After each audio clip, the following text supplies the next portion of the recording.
This is Sententia's Friday Night Game Garage. We do Game Garage on the first and third Friday of every month. And this is a totally free, family-friendly event. So we welcome children of all ages who want to come and play with us. And because it is a Friday night, it's not uncommon that there are families hanging around in the background, and we certainly welcome that. We are delighted when your family joins us, whether that's spouses, long-term partners, babies, fur babies, whatever that looks like, all are welcome here. And the I'll get purpose my of dog. your dog is welcome. Yes, absolutely. As long as the dog can participate well, right, John? Uh, our Game Garage started a couple of years back with Training Magazine when we had to go remote for their first conference that they ever did remote. And they asked us to create something for the end of each day that would just be a space for play because adults need recess too. It ended up that our Game Garage were the most popular events of the entire conference. And so we're like, well, we got to keep doing this. So we've been doing it ever since then. And the best part about it is that we get to meet people like you who we've not met yet, who our circles have not crossed prior to this. And now we get to engage and get to know you. And so tonight's a little bit different. It's not as straight play as we normally do. Oftentimes in the garage, we're play testing somebody's design or somebody's demonstrating their game for us, everything from a fully immersive digital type game to more of an analog. But tonight, I don't even know. I think it was I got invited to speak at a couple of events, and I was thinking about adult learning principles and how for a lot of us, we did not start our journey in adult learning as a learning and development professional of some capacity. We did not start here. We tripped and fell to get here. So like my background was strategic thinking and planning. So I started doing strategic thinking and planning with group and then started designing programs. And I was still not really even aware of a specific adult andragogy. So pedagogy is what we would do with children. Andragogy is what we do with adults. I didn't even know that existed. I had started out in early childhood education way back when in college. So as I really started taking a deep dive into adult learning, I, of course, learned a lot more about how to design. So with all that in mind, my brain has just been thinking and scheming and devising that we know that we know that we know. And every time I read something that is science that backs up what we already know from practice, I'm like, yeah, we know that. We've been doing it. We just haven't had this research to back it up. But there are processes that we can follow that will make the programs that we design good for the adult learning brain, for what adults need to learn right now so they can do something with it, that are also brain friendly. So we use some kind of game element of a sort. So game mechanics, game design, gameplay philosophy, whatever that might look like, different components of games. So I've been playing with how to morph the two of these together. So started with this at a conference earlier this year, did a little bit of it at GameCon, wanted to come back and visit it. I'm going to get your ideas on things tonight. So I'm really looking for your input. Anything you have to say about any of the ideas is open turf for me. So you'll put it in the chat and I'll be saving that chat for later, and we'll also have time to comment. So again, we are wide open to ideas, but we're thinking about how we can be designing for that next wave of upskilling. That's like the buzzword of the year, right? Our employees need upskilled. 80% of our employees do not have the skills that will be necessary for even a year or 2 years from now. How are we going to upskill this whole workforce so that they will have the tools that they need to be able to do the job, which we may not even know what that is right now. So we want to craft these dynamic and engaging training experiences. And so again, I know for the way our brains work, We like to be able to get our brain around an idea with something that's easy for us to recall. So it's with adult learners, the more we can attach something new to something they already know, the more likely they are going to be able to recall that when they need to pull it up. Like, how can I remember that little component? So acronyms, of course, are a great way to do that.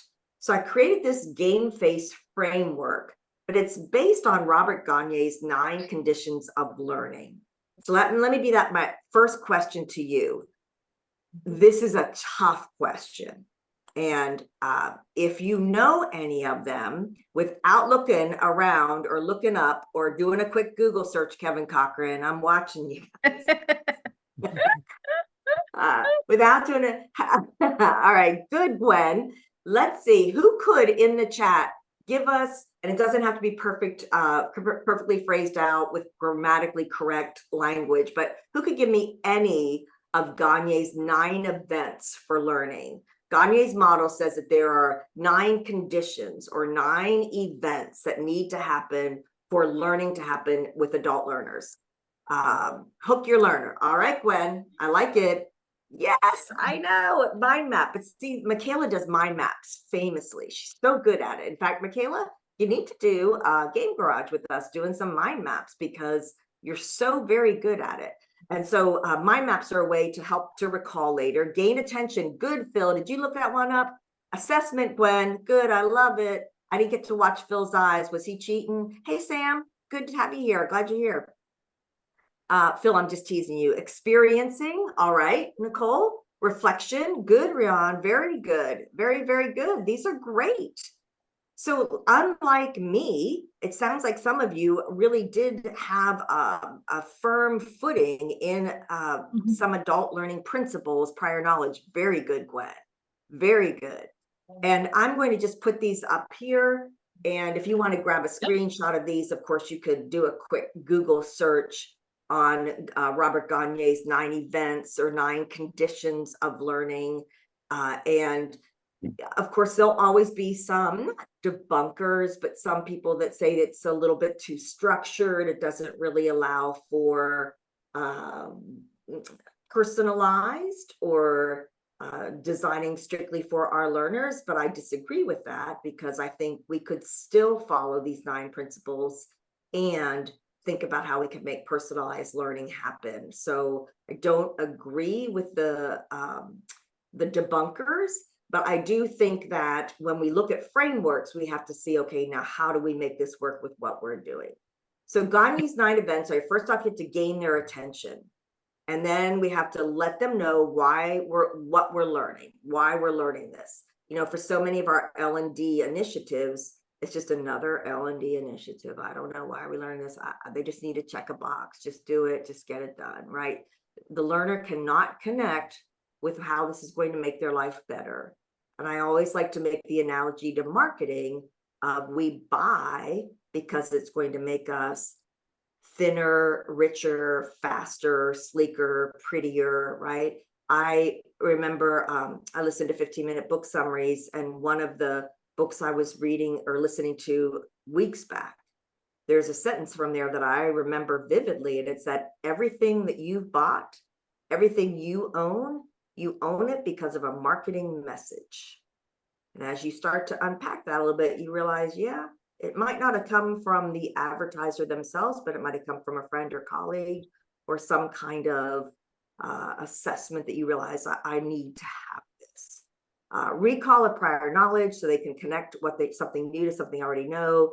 Presenting the content so there can be a knowledge transfer. Guidance, how can we get them to actually practice it to elicit that performance, provide feedback, assess if they know it, and then retention and transfer.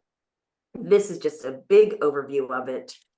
This is not by any means all as far as the content of how you could dive into the 9 events of instruction, but I wanted you to have those. And then I want us to put it in a frame of why we're learning it, because this, for most of you, is your newest learner.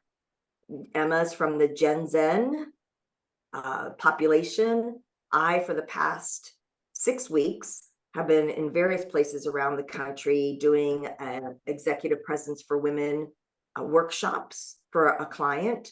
And this is my learner in the rooms. These are phenomenally creative and talented and bright and just lovely, lovely women of all the shapes, sizes, backgrounds, and all of them are wondering how they're going to fit into their workplace. All of them have a voice that they want to be heard. And when we think about Emma, it's not just females, it's also males in this young demographic who are wanting to make a contribution to the workplace, but they are frustrated because they have personalized their entire life, from their sneakers to their playlists,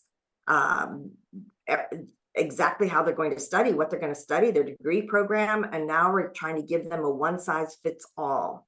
Well, we have to design this for 12,000 learners, so we're designing it the exact same. We're going to fall flat on our face with these learners, and they disconnect from her because they're not even attached to what she's doing. She has no idea why she's trying, why we're having her do this program. How does this apply to my real life? So this lack of personalization and innovation, it makes it hard for her to stay motivated. She wants to learn and improve her skills in a meaningful way. And the reality about Emma Gen Zen is training is one of the key benefits that she wants from your company. And if you don't give it to her, she'll go somewhere else. So how can we make sure that we are focused on this younger demographic? And I'm not saying ignore the older demographics, but let's not expect Emma to come to us. We are going to have to go to her with the learning program. So, Jonathan, did you get to drop that document into chat? Yep, I think I got it. Yeah, I Okay. mean, it is there, but I don't think anybody's come in since I last dropped it. Okay, so if there's a PDF in the chat, it's the Game Face game plan. If you can open that up, let me give you a minute or two to read through it. Then we're going to do, Renee, you have to explain this because I call it a waterfall and I don't even have the right name for it. So Renee, what's it called? I call it a chatterfall. It's where everybody's going to write in the chat, but nobody's going to press the button until you say. Okay. So what we want you to put in the chat is just like the first two words of that letter. So don't just say E, because I won't know if it's the first E or the second E. But after you read through it, without pushing enter, I want you to say, I want us to play with the goal setting. I want us to play with the attention getting. Let me give you a little bit more background on that. This is my bad. Let me pause you for a minute. We're doing a toolbox tutorial on this at the end of April. So there are 8 different areas here that we won't be able to go into depth in all of these tonight, but I want to go in the ones that you want to go into. So I'm going to let you pick which ones we're going to focus on tonight in the hour or so that we have together. So read the document, decide which ones you'd really like to see, put that into the chat. Do not hit enter until Renee says cascade away. What do you say, Renee? I'm not going to say it now because then people will push the button, Monica. Okay, all right. All right. All right. So I'm seeing that context and motivating. So those look like the motivating and assessing. So if I was to say 3, I would say, tell me if I'm wrong, motivate the learner, assessing performance, and contextual bridging. E and E, Samantha. There were 2 E's. Yeah, no, I got it. I'm not. I was just saying E and E, Samantha. Really, everyone else said C's and M's, Samantha. No, that's good. You should say what you want. That's absolutely right. All right. I'm good with everybody. Yeah. Well, let's see what we can do here. So I'm going to get to my M. All right. So when we get to the M in Game Face, it is to the place where we're going to motivate our learner. So when we're motivating our learner, and the PDF should be fillable, so if you want to take notes, because we'll give you time to think and connect the dots for yourself after this. So keep in mind that I'm going to give you time to do that. But when we're motivating the learner, we want to make sure that, and we talked about this in our level 2 certification this morning. And when Jonathan joined the company in 2016, he came with a background of marketing and the Reese profile, which we then started using to create learner personas. When Jonathan first started presenting on this at any kind of ATD, training magazine, e-learning guild, you name it, any kind of conference for adult learning, people were like actually angry with him, like mad, like ticked off. I am designing for 1,000 people, 10,000 people, 60,000 people. I cannot possibly design learner personas. We know that that's not accurate, and that it's essential for us to make sure that we have personas so we can have highly engaging and effective learning. At Sententia, we have 4 personas for our learners. 1 is actually the decision maker, and then 3 are the actual learners. And so as we think about persona design, it's essential for us to do some kind of assessments to determine these learner personas. So to focus on motivating the learner, we have to understand what's important to them. For one thing, like, when is training even going to happen? How do they like training to happen? We like to think that everybody wants it on a mobile phone, but we know that that's, for the most part, not entirely true. People do like to have more space so they can see and take their own kind of notes. We do like to watch videos on our phone, but we don't necessarily want to take a whole training program on our mobile device, but we might have to. Do we enjoy learning? Are we high curious? Or is this just something that I'm getting in so I myself can feel like I need to know how to change the filter? So just show me how to change the filter and let me go on my way, right? So what is their intrinsic motivation for learning information? The fact that we want them to, as an L&D department, is meaningless to them. So,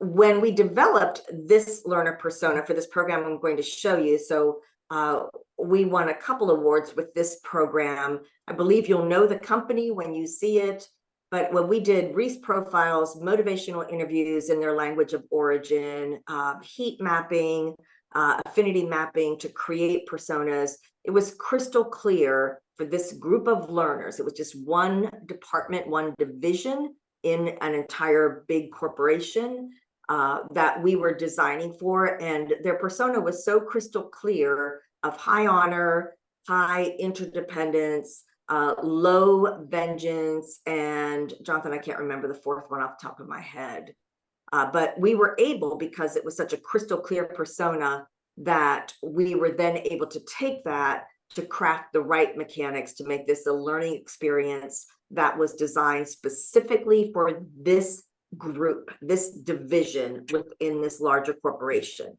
So this is just a little trailer video from the program that we developed that was based on a very specific learner persona. So let's watch this together. Oh, stop.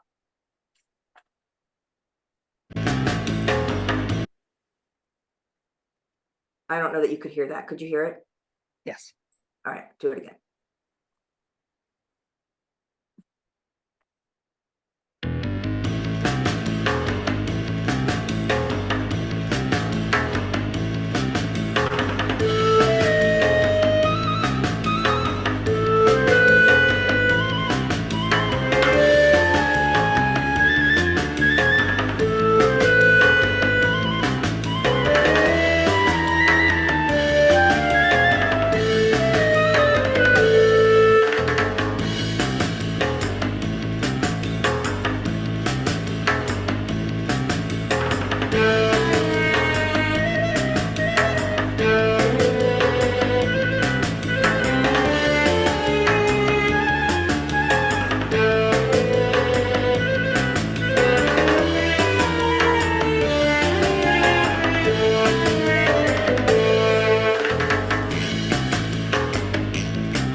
So when Nicole, you said it's a little bit like an escape room, and that was our original idea with it. And then the oh, that M is missing there, but the M should be there.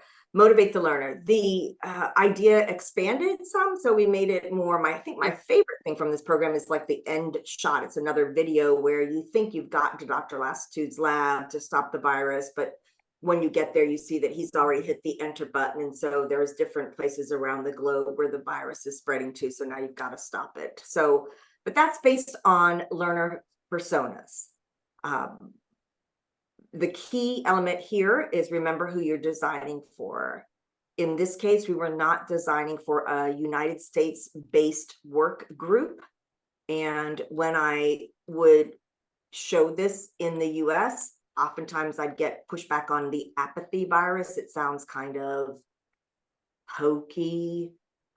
And if we allow that to deter us, we'll forget why we were designing for a persona.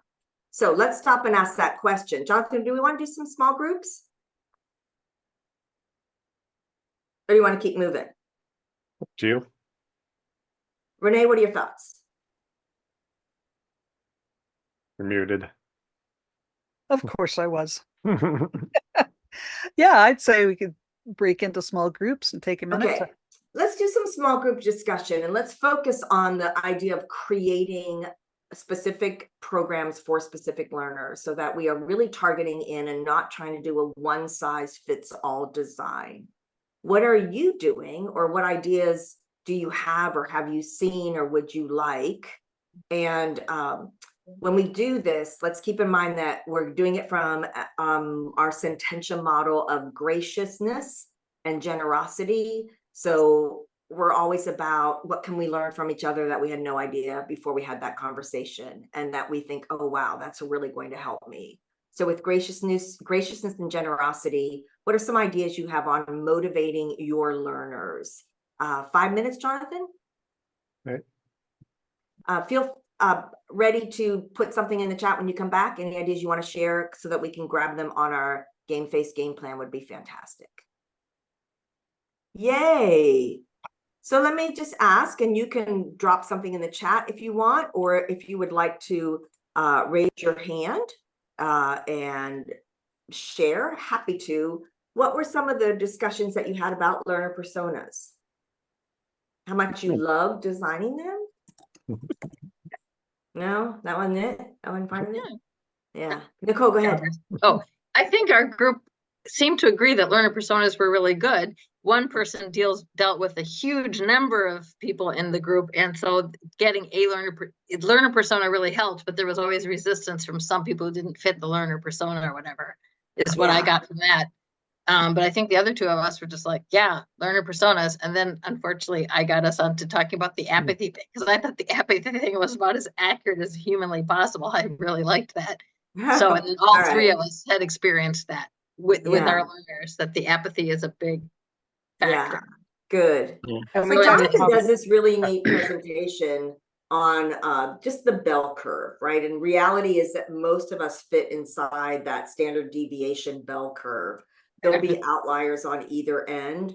But once we understand that who that learner persona is, and when we're doing game-based or gamification design, Jonathan's identified 224.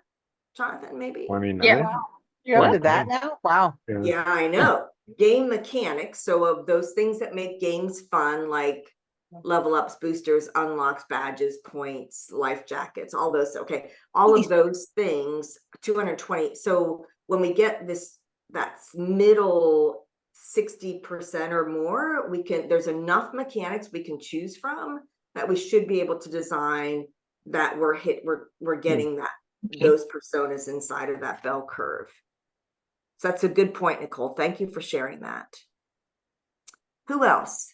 Yeah, I'll share. Because I haven't done personas before, but through some of the events that I've gone to through Sententia, I heard about a book, but I was asking kind of what is the best way to conduct an analysis of the audience? Like, are there tools that you can use that are available either to buy or just off the internet or whatever? And Philip was giving us some good information about how to conduct that kind of analysis. So it was, because I'm very new to it, so I didn't have anything to share, but I wanted to ask questions and find out how. Very good. And I'm looking on my computer so that, and I'm not seeing it, but I know just this past week, and it was either in Instagram, no, not Instagram, excuse me, LinkedIn or Facebook. And I think ATD does more Facebook than LinkedIn, but ATD, the Association for Talent Development, has published a resource on creating your learner personas. Oh, great. And I'm not sure if I downloaded it or not, but it sounds like something I would have downloaded. So let me just do a real quick search here and see if I have it. And I can drop it in the chat for you if I do. Excellent. I work with ATD a little bit. Yeah. Love Yeah. their stuff. Yeah, unfortunately, my prescription, whatever, is run out, and so I'll take the resources. Yeah, and this was, it was just like assigning the thing. I'm not seeing it when I do ATD learner persona, but that may not be what the document was called. But I imagine that it wouldn't be that difficult to find. Let me just look one more place real quick. Maybe personality or If you- something like that. If you get Sorry. that magazine, there'll be a real famous author coming up. Oh in yeah, Paris. famous author featured this month. I think it's June. Jonathan speaking of himself. I was going to say, is that you? But I didn't want to put you on a spot if that wasn't you. I posted a link there, Monica, that I found.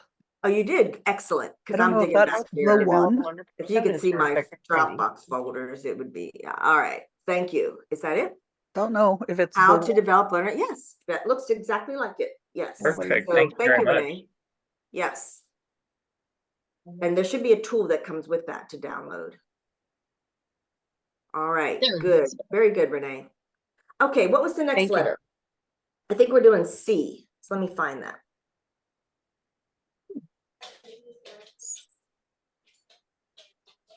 yes, context. All right. Oh, this one's fun. This is totally different. And so, because what I'm sharing here is actually all award-winning programs. So I wanted us to take it to real life that applying these principles are programs that have won award. And all of these people are students of Sententia. That's not their only claim to fame, right? But they are students of Sententia. And so what I wanted us to connect here is that these are award-winning programs following adult learning principles and solid framework for gamified or game-based learning design. So the C is to have some kind of context connecting what they're learning. And a part of this can be connecting to something they already know. So helping them to feel comfortable about connecting this new information to prior information. And it should teach ways to link concepts so that people can understand and retain, but also even to make them aware. And so I'm calling it contextual bridging, but it's making that connection. And the program I want to show you here that won an award is actually a program that was designed by our friend and colleague, John Caulfield, who designed a program my name's John for Caulfield. I'm storm the designer water of Cloudburst. runoff awareness. Cloudburst is an award-winning So- tabletop game Hold on, let me get it going. that educates people about storm. Let me be quiet so you can hear it. So this is a tabletop approach to stormwater runoff awareness and education. So the idea, I love how, listen to how this starts, because this is that, oh my gosh, well, I never really thought about that. So now I know, I know this, but what am I doing about it? So watch this. Hi, my name's John Caulfield. I'm the designer of Cloudburst. Cloudburst is an award-winning tabletop game that educates people about stormwater runoff pollution. Our goal with Cloudburst was to take an invisible problem and turn it into a tangible experience. Now, let me explain. Cloudburst starts on a beautiful day when you decide to wash your car. You rinse off the car, the water runs down your driveway, into the street, and into the storm sewer. Well, that's great. That's what it's supposed to do. But where does it go from there? Who cares, right? It's out of sight, out of mind. Well, actually, you care, because When things go into the storm drains, their next stop is your local waterway. There is no treatment of storm water. That's why stormwater pollution is such an issue, and that's why preventing stormwater pollution is an educational problem that utilities all over the country face. Cloudburst was designed to address that problem. Cloudburst is a simple tabletop board game. It's cooperative, it's easy to learn, it's fast to play, it's engaging, and most importantly, it's not yet another copy of Monopoly or a trivia game or a roll and move game. Here's a close-up of a portion of the Cloudburst board. We're going to walk through how the game works. You see the houses, industry, agriculture, the things you'd normally see around town. Those two yellow spots are rivers. Now, the rivers are endangered. We've got to be careful because if pollution gets into the river, we can't really clean it up. Now, that red dot, that's pollution. To play the game, you draw a card and then read the card, do what it says. So in this case, we've had rain in our little town. Rain is going to make pollution go, in this case, to the left. And there's our pollution. It's spreading. Oh no. Well, now we need to protect the city. That's a subtle part of this game. We wanted to teach people that prevention is better than trying to clean up after the fact. So in this case, you can protect 3 clean areas or clean 1 polluted area. Well, we're going to protect 3 areas. Looking good so far. We've managed to block the pollution from one of the rivers, but it's still got an opening to get to our other river. Could be bad. Now we're going to fast forward a couple turns. We've drawn more cards, we've added more tokens to the board, and lo and behold, yes, it did get all the way up to the river. Whenever a yellow spot is polluted, then it immediately becomes blighted. If a normal spot in the game is already polluted, and it is surrounded by polluted spots, then it becomes blighted. Blights are how we control the end of the game. If you get too many blights, the game is over. In this case, though, yes, it did blight that spot, but we were able to protect around it. We've sealed off all the pollution. No pollution can get out. Our town is safe. Now, we used Cloudburst. We used a giant version at outreach events. We took it to youth summer camps. We even used it at employee and training events to give our experts language that they could use to talk to people who weren't water experts about what's going on and what they needed to do in order to help. So that's Cloudburst. Cloudburst turns an invisible problem into a tangible, fun, and engaging experience. And you can download your own free print and play copy too. Just go to bit.ly/stormwatergame. Thanks.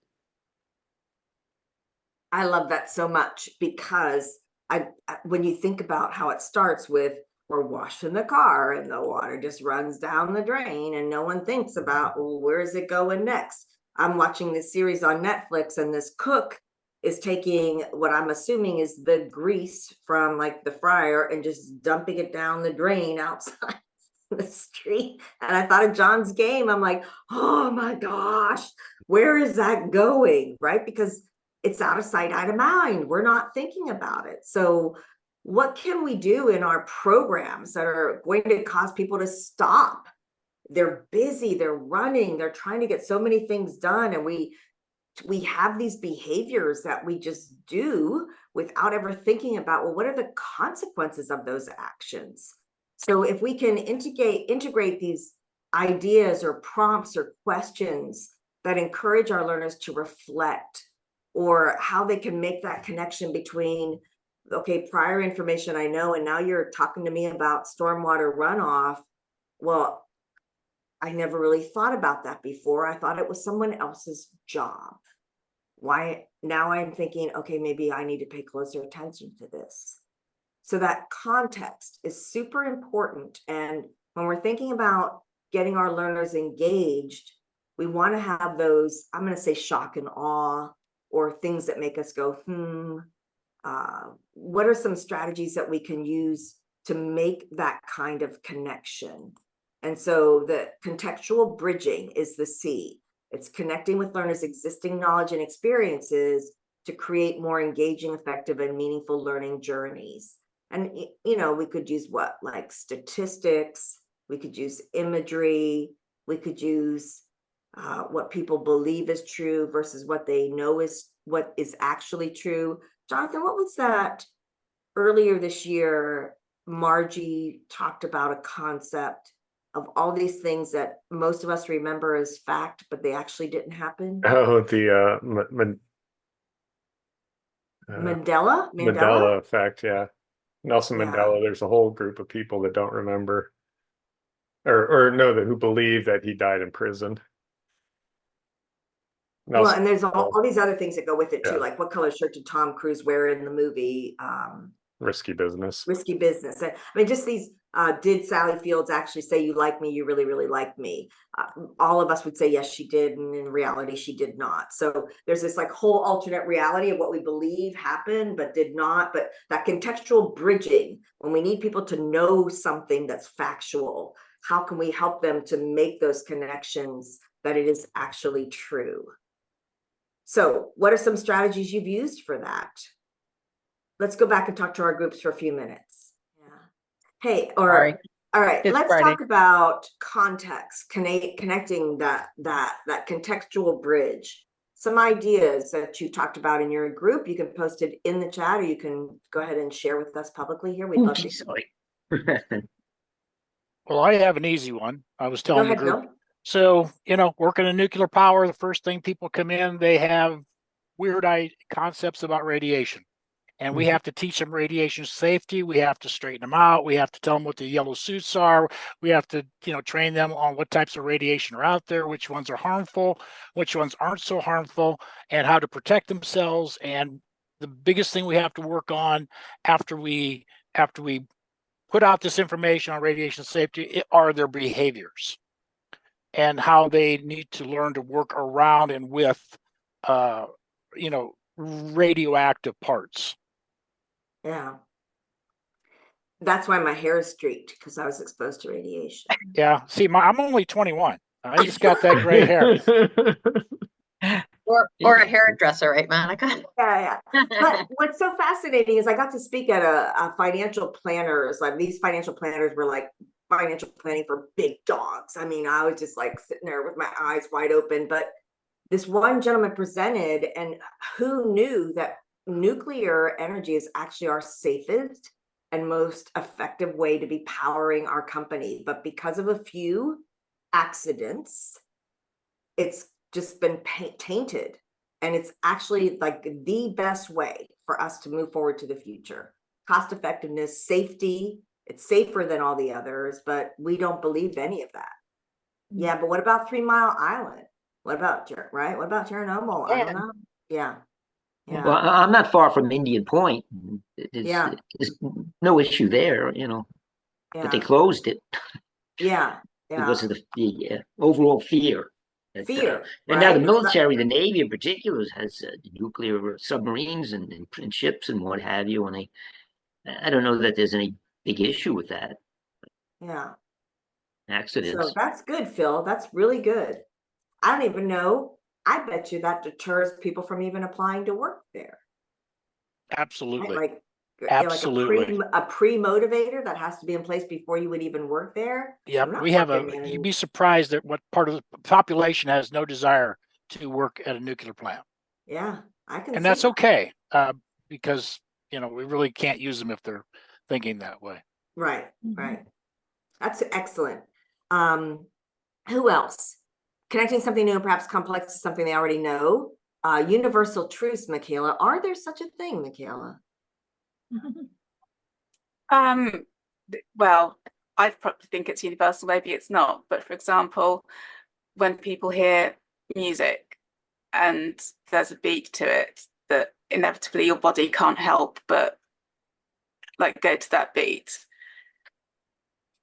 I hear you. I could start a whole nother theological conversation about, but I won't go there. But just as far as let's just say like some denominations, like especially in the United States, that would believe that music is part of the evilness of us and not a good thing. So, but I know, I know. I'm not pushing back on you. I'm not. I'm just really pushing back on, are there universal truths Music per se. anymore?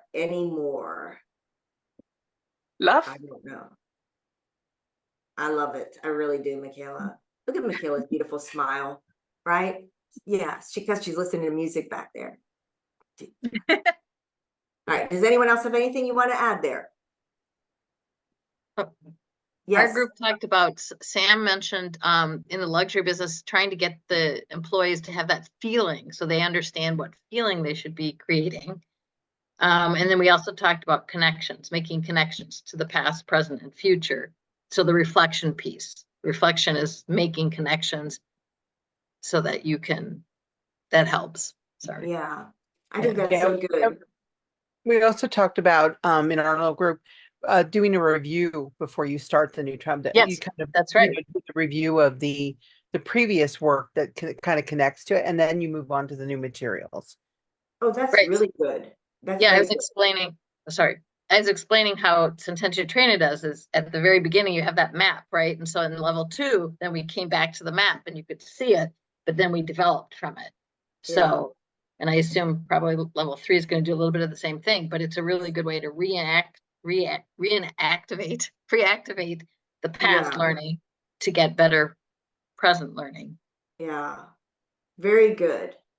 The one thing, I have a colleague who early in my facilitation and training, she's very big on doing like the pre-test where they're going to get answers wrong because of that belief that's kind of based in some kind of faulty knowledge or faulty facts. Kevin, what the hell is going on with your computer over here?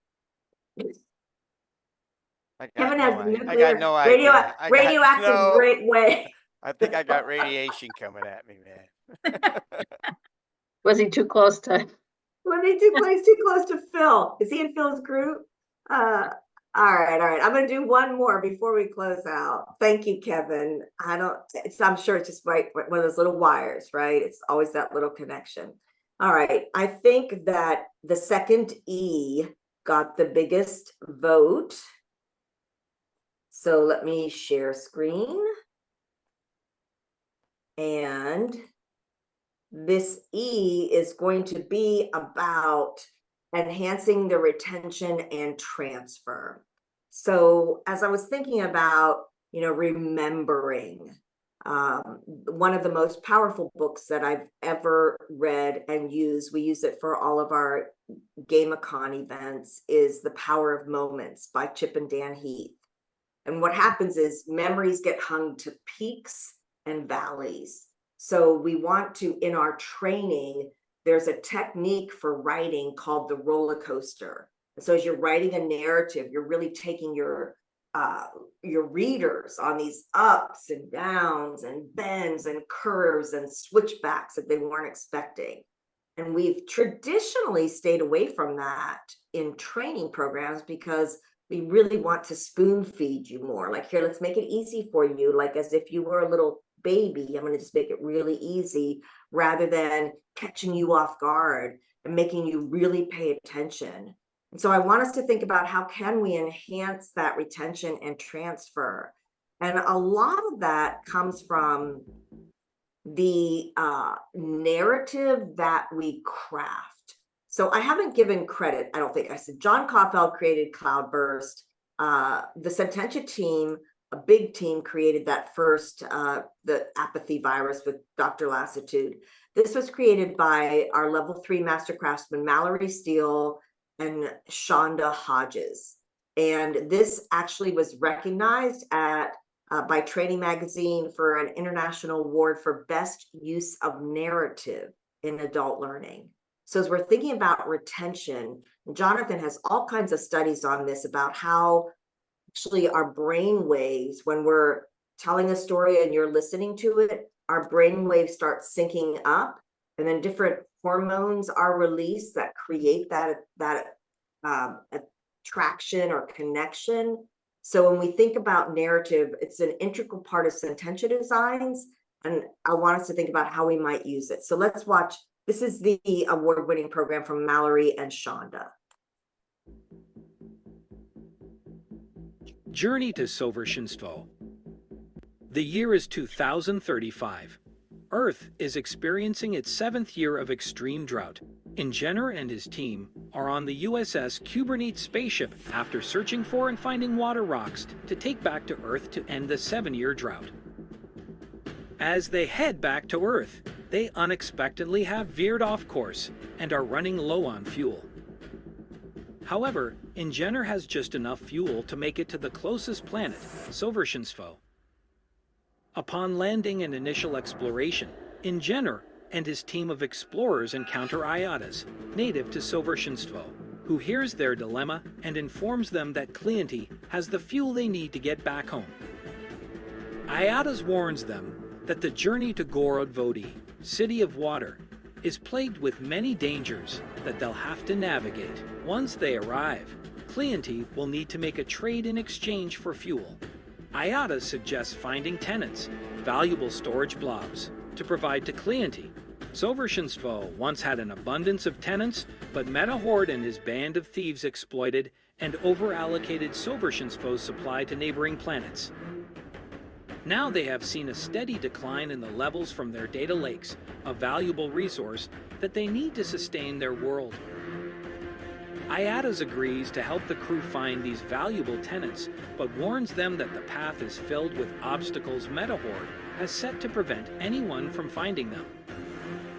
Ingener and the team must discover 7 tenants while eluding Metahord's army to exchange them for the fuel that they need to make it back in time to save the Earth from extinction from an unprecedented drought season. Unbeknownst to Ingener, a crew member has been compromised and is now working with Metahord to sabotage the mission. Metahord has promised to tell the compromised crew member about Planet Arcadia, a celestial planet that revivals the once beautiful places on Earth. In exchange for their cooperation, Metahord has promised to reveal the location and provide the necessary resources for safe travel there. Ingener and the crew will need to navigate different scenarios to identify who the spy is and out them before they find the last tenant.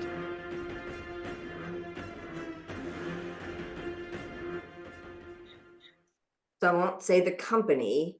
This was actually a soft skills training for communication and communicating with customers and difficult customers, and dealt with emotional intelligence. And those 7 tenets were different tenets of emotional intelligence when communicating with customers effectively to get them from the customer's pain point to where they had resolved the challenge and not escalating it to a higher level of like customer service representative, but learning the strategies at their level to resolve it where they are.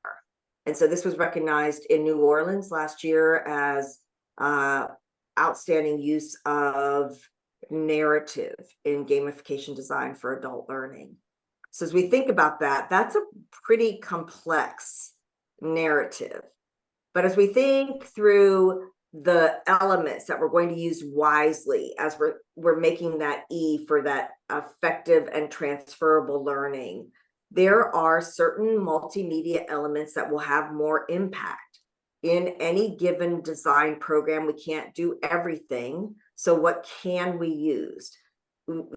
And there are so many better resources than even 18 months ago.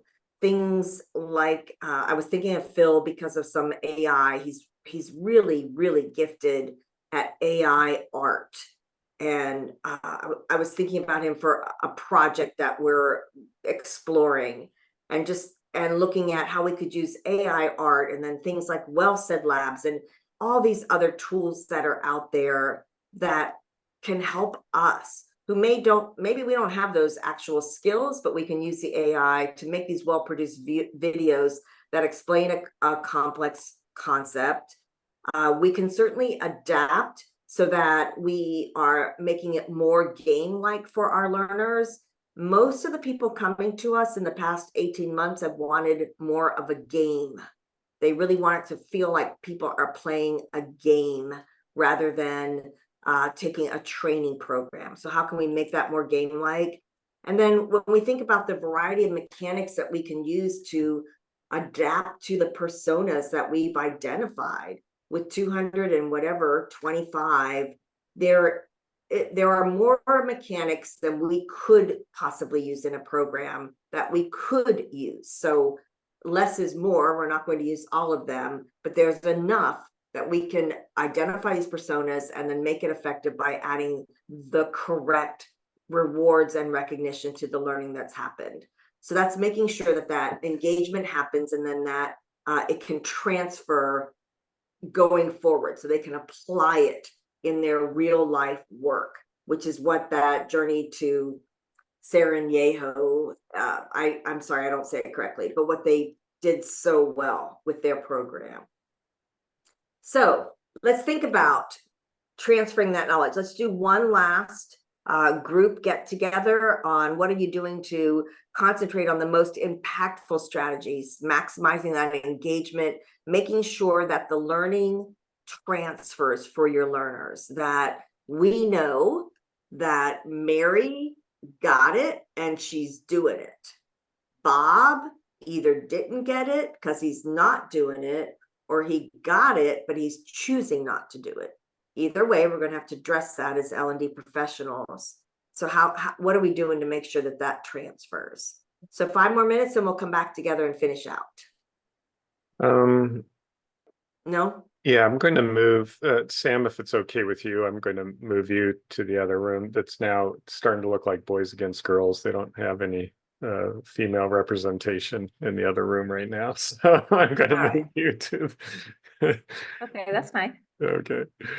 Thanks, Sam. All right. Okay, here we go. Still 5 minutes? Yeah. Yeah. Okay. Great. Here we go. All right, let's talk about that effective transfer of learning. Ideas that you generated in your group? Well, if the gentleman will let me speak on their behalf, we had a nice discussion and we talked a lot about simulations. The really fancy ones, like in Phil's industry, with, for compliance and mandatory stuff. So, I mean, that's like they have to. So they have very, high tech, very sophisticated simulators that persons have to complete, the different scenarios and stuff to be able even to go on the floor. Like they can't do certain things until they've passed, so that's something. So it's very scheduled and it's very important. So it's mandatory. And, then Glenn and we both talked a bit about hospitality and the fact that, so he's in the restaurant business primarily. And so we do simulations as well, as well. So you, after the training, you're walking it through, you're showing competence and so on. And that's important. And with Glenn, the managers, they have to do feedback and assess themselves on the feedback so that it becomes a discussion point and you're talking about how you're doing. So it's like monitoring that progress, even after. So, those are some things that worked for us. Very good. I like it.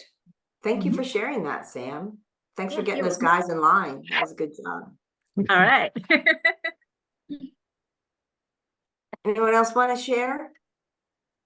I think in our group, we came up with, we kind of agreed that one of the things you want to do is have the learner take responsibility for the action. It becomes part of what they do and and how they're responsible not only to themselves, but others as they do this, whether you're doing it in a training, and take it and share your learning with others, or whether, as a team, you agree to do something together and it becomes part of your team environment, or whatever, but it's something that's actionable. And I think you take that forward with you. I think that's so powerful, Barbara, because especially for those of us, like I tend to be that more caregiver type that I'll do it for you. Like, well, let me do that for you, which I'm not helping you when I do that, right? That's not helping you at all for me to have that tendency. So asking them to be responsible for their own learning. I remember way back early in my career when I started just studying different people, and Bob Pike, and I don't know which particular book, and he probably said it more than once, but from Bob Pike, who's no longer with us, but Bob said, never do anything for your students that they can do themselves. like from getting their workbooks. Don't put them out at their tables, make them come up and get them, because every step that they have to do is that little bit of investment of taking responsibility for their own learning and their own development. Very nice, Barbara. Very good. I like it. Yeah, that's a good point. Monica, isn't that part of good parenting too? Sorry. Yes, yes, it is, Nicole. But still, It's hard, I'm not but- denying that, Nicole. But still, I have that. Well, I'll just do it. Well, no, I was affirming what you were saying. Yeah, but I think a lot of parents forget that, yeah, they have to, I think it was Marie Wilkinson or one of these poets that said it, you know, you're shooting arrows, so you're shooting them out. So you have to teach them responsibility. It's tempting as a woman, I'm the same way, caretake. But nope, you got to figure it out.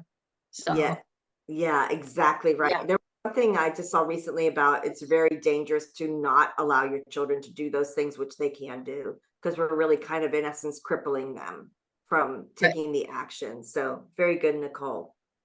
Okay, Jonathan, I didn't tell you about this, so I got to tell you now, and I imagine that you can do something quickly, but we only got to 3 letters today, and I knew that it's too in-depth to go into Gagne's 9 conditions for learning and how we can tie it to game-based, gamified. So if you are a member of our Game Garage, the Toolbox tutorials are free to you. So in fact, like for Nicole, Jonathan, since Nicole's registered for the level 3, we need to go ahead and give her access so that she can access everything in the Game Garage. And I forgot to make that connection, so I need to do that. But if you are a level 3 master craftsman, you get everything that we have to offer in the Game Garage for free. So, but if you're not, you don't even have to join the Game Garage. You can just do a tutorial. So Jonathan, I was wondering, we can offer a discount for those people who were here tonight. Can we not do something like that? So that we're going to take a deeper dive. We're going to go through the entire game face. It's Tuesday, April 30th. It'll be from 11 to 2. So it's 3 hours. So on the off Tuesdays, when we're not doing the Game Garage, we're doing Toolbox tutorials. And in those tutorials, I'm doing this particular one, but mostly it's our master craftsmen who are bringing their skill sets. And in fact, the one after me is Sharon Goza, who I can't even say the words of what she's teaching on. She's teaching something about, it's something with storyline. That, I mean, you have to be already advanced in storyline to be applying what she's doing. So that's what we're bringing in these Toolbox tutorials is a more rigid, or not rigid, that's not the right word, but more in-depth study into everything instructional design, adult learning principles, gamified and game-based learning. So I'm going to take a deeper dive into this on Tuesday, April 30th. It'll be 11 to 2 on our Toolbox tutorials. That is not a given time. We flex the times based on who our instructors are, so that because we know we have a global audience. So the time always is flexible, but the Tuesdays that are off weeks for us is when we do Toolbox tutorials. So Jonathan, I was wondering if we could do like a discount for people who were here tonight who might want to attend the Toolbox who aren't members of the garage. Sure. What kind of discount? $5? $5. But no,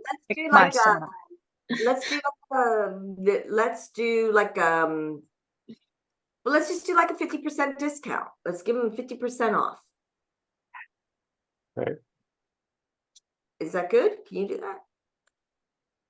Yeah. And I'll put this in the yeah, I don't have it quite So we'll set have to come up with a code. So what happens when you go to register? This we code need to will, put a code in. I'll make So this John- code. Don't run out just yet, but I'll give you this code will work. Okay, so Not Jonathan yet. will give you Give me a code. 10 minutes. Yeah, don't try to do it right away. Yeah. And then that'll take 50% off this particular Toolbox tutorial. So if you're here and you want to go deeper with us, we would love to have you with us 11 to 2. The good thing about once you register for the Toolbox, if you're not there live, you'll get access to the recording of it. So either way, whether you could join us live or not, you'll still get access to it. So that's very cool. All right. Hey, thank you guys for being here with us on the Friday nights. We relaunched this like in November of last year because we took about a year off from the Game Garage, and we're still navigating the waters of the community of practice that we developed. Our master craftsmen are so very strong. They have their own unique WhatsApp community that is separate from everything. And they are so strong in helping each other that we wanted to recreate that in our game garage. So we're still walking through how that can work and how it can happen. So for example, in our WhatsApp community, one of our really, really lovely members who's so engaged with the community, she's been a master craftsman for a couple of years now. She had an accident this week in a parking garage, paying attention to what's going on around her. So looking around, as women have to do, and not looking down. And she tripped over one of those dividers and she had stuff in her arms. So she fell carrying things. And so she broke both of her arms. And so the community has already come together to start a GoFundMe page for her.